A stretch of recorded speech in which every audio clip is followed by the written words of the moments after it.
Selamat pagi guys, semangat buat kita semua dimanapun kita berada. Pagi hari ini saya akan berbagi satu topik, yaitu menabur dalam roh. Ayat firman Tuhannya terambil dalam Galatia 6 ayat yang ke-7. Saya akan bacakan. Jangan sesat, Allah tidak membiarkan dirinya dipermainkan.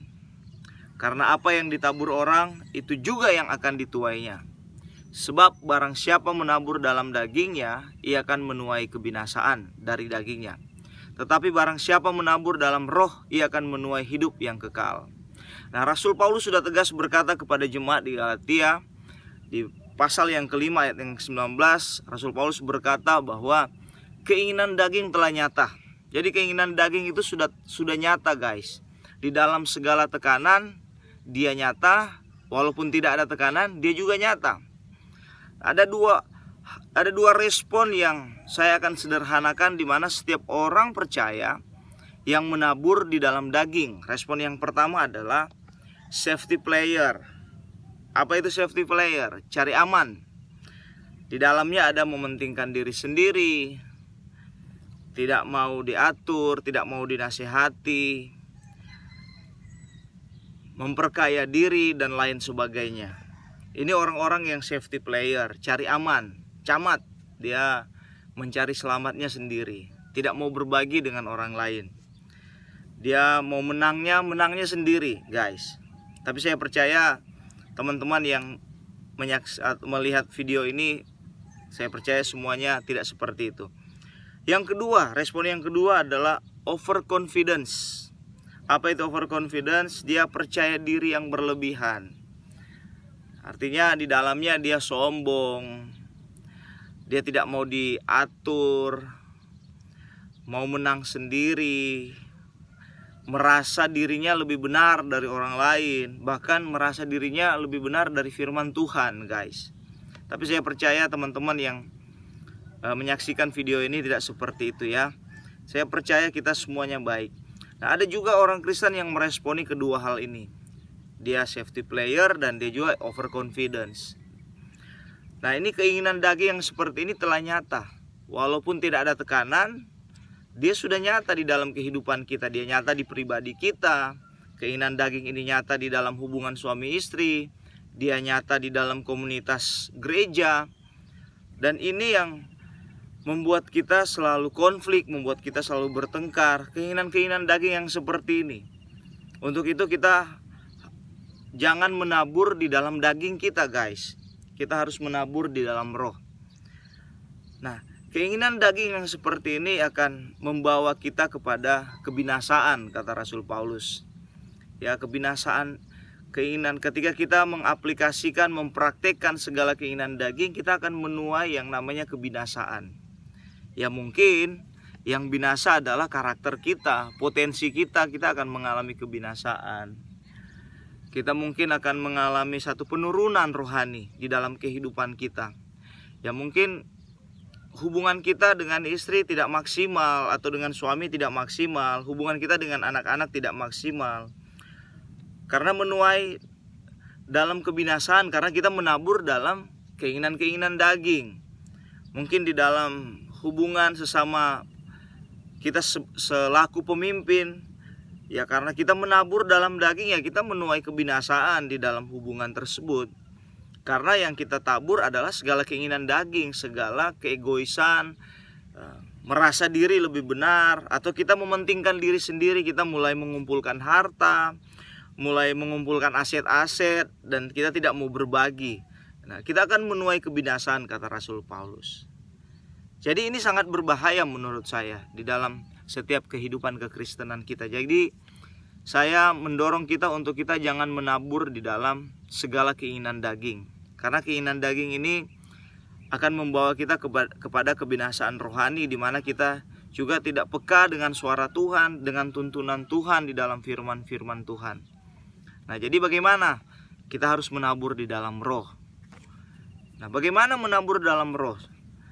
Di Galatia 5 ayat yang ke-22 sampai 23 itu yaitu buah-buah roh di dalamnya. Kita mulai dari perkara-perkara yang kecil untuk kita mendewasakan Karena buah-buah roh itu saya percaya sudah ada di dalam diri kita. Tinggal bagaimana kita memultiplikasikan buah-buah roh yang sudah Tuhan berikan kepada kita dengan kita menabur di dalam roh. Dimulai dari perkara-perkara kecil.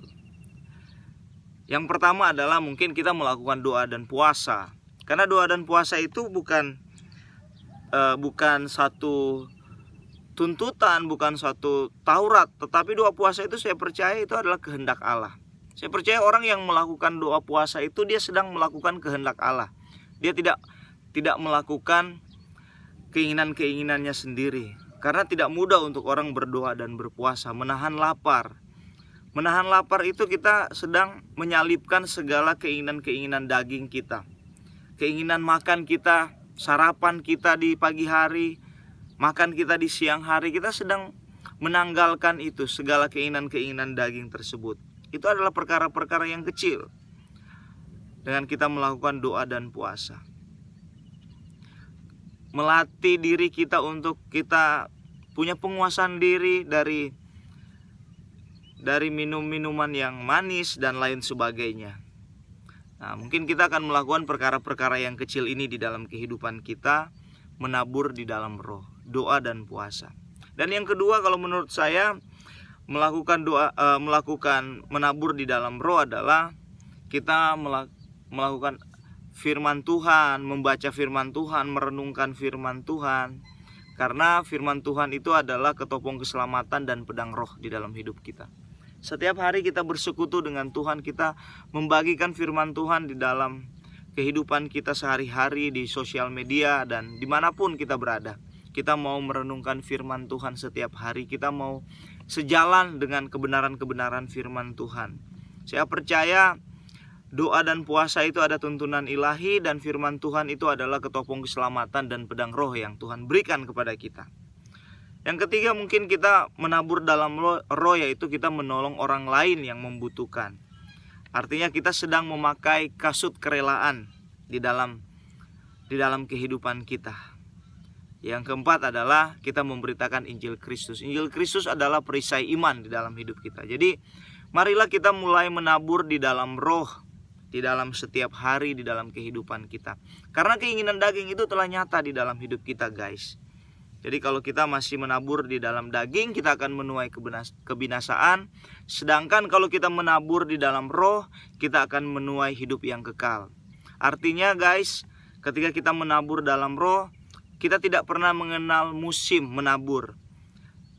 Kenapa guys? Karena kita tidak sedang menunggu sesuatu, kita tidak sedang mau menerima sesuatu, tapi karena kita melakukan kehendak-kehendak Allah. Menabur dalam roh menurut saya adalah kita sedang selaras dengan kehendak Allah. Ketika Tuhan Yesus melakukan kehendak Allah, dia begitu menabur di dalam roh, dia berpuasa 40 hari 40 malam, dan pasti ada cobaan guys.